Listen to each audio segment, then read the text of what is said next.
500 KG ওজনের এই গরুটি বিক্রি করে সেই টাকায় হজ করতে চান রফিকুল ইসলাম। এর আগে একটি গরু বিক্রি করে শোধ করেছেন বন্ধুর দেনা, আদায় করেছেন স্ত্রীর দেনমোহরও। আমার ভাগিনা নামাজ কালাম পড়ে, সে বিরাট একটা উদ্যোগ নিছে। আল্লাহ পাক যদি তার মনের আশা পূরণ করে, আপনারা সবাই মিলে দোয়া করবেন। কুড়িগ্রামের নাগেশ্বরী উপজেলার কলেজ পাড়ার বাসিন্দা মোহাম্মদ রফিকুল ইসলাম ছোট্ট একটি ওষুধের দোকান চালিয়ে কোনো মতে চলে সংসার।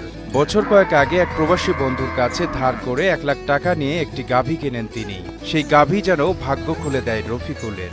নিয়াজ সহি করে কবুল করেন আল্লাহর মালিক আল্লাহ। কোন দিক দিয়ে সে আল্লাহ পাক কবুল করে নিয়ে যাবে সে আর মালিক আল্লাহ পাকই ভালো জানেন।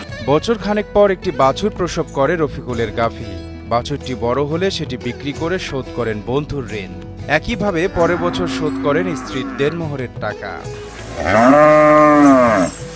রফিকুলের কপাল খুলে দেওয়া গাভীর পেটে তৃতীয়বারের মতো জন্ম নেয় আরেকটি ষাঁড়।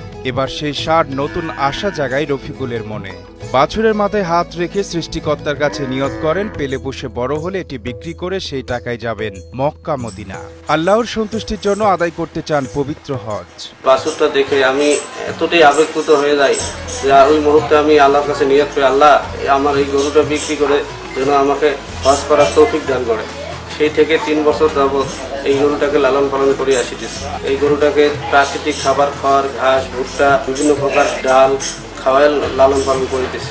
বর্তমানে ষাঁড়টির বয়স 3 বছরের কিছু বেশি। গড়ন অনুযায়ী এর ওজন দাঁড়িয়েছে প্রায় 500 কেজি, যেটি বিক্রি করে হজ করবেন এমন মনোবাসনা রফিকুল ইসলামের। যেহেতু আমি নিয়ত করেছি এই গরুটা বিক্রি করে হজে যাব, এখন গরুটা বিক্রি করে কত টাকা আসবে তা আমি জানি না।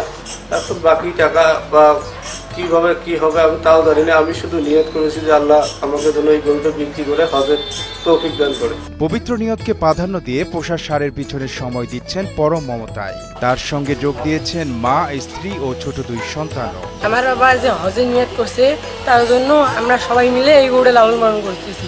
সবাই মিলে গরুকে প্রতিদিন গোসল করাই, খাওয়াই, ভুসি দেই, তারপর পোয়াল দেই, প্রতিদিন গোসল করাই, প্রতিদিন অনেক ভালো ভালো খাবার দেই। তবে ষাঁড়টির বাজার মূল্য হজের খরচের জন্য যথেষ্ট না হলেও তার উদ্দেশ্য যেন সফল হয় সেই কামনা করছেন স্থানীয় মুসল্লি ও প্রতিবেশীরা। সে দীর্ঘ 3 বছর থেকে পালতেছে, নিজস্ব খড় ভুসি খেয়ে, ফিট খাওয়ায় না। কিন্তু বর্তমানে যে বাজারের অবস্থা, আমার মনে হয় না এটা কি করে সে বাজাতে হবে। যদি কোনো বিত্তমান লোক তাকে সাহায্য করে, সে তার মনের আশাটা পূরণ হবে। আসন্ন কুরবানির জন্য কোনো বিত্তবান মানুষ বাজার মূল্যের চেয়ে বেশি দামে ষাঁড়টি কিনে নিয়ে রফিকুল ইসলামের হজের পবিত্র নিয়ত পূরণে এগিয়ে আসবেন বলে প্রত্যাশা করেন তার স্বজন ও প্রতিবেশীরা। এই গরুটা বিক্রি করে হজের টাকা হবে এটা সঠিক না, তবে যদি আমাদের কোনো হৃদয়বান ব্যক্তি এই গরুটি কিনে এবং তাকে সহযোগিতা করে হজ করার জন্য, সেও হজের সব পালো আর তারও এই নিয়তটা পূরণ